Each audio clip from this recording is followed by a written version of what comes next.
to LaBLiFe. My name is Denise Ralph and I'm filming on location in Walmer Hill School, Haslemere, Surrey, and today I'd like to talk to you about the ISG Hotplate and Magnetic Stirrer. In the box we have a mains cable, magnetic stirrer or flea,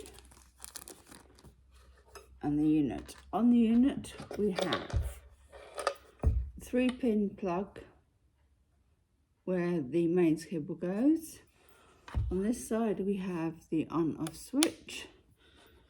On the front of the unit we have 2 dials. The heat, which goes from 0 to 340 degrees centigrade, and the stirrer dial that goes from 0 to 1500 revs per minute. On the front there's a little, next to the heat and the stir, there is a little light that will come on to indicate that the unit is being used. On the top we have a ceramic plate which will stop any corrosion if a solution is spilt onto the unit.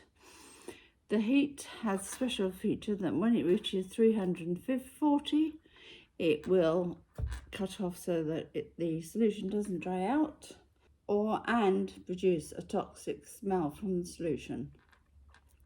Thank you for watching this video today. We would love to hear any questions or feedback that you might have. Thank you.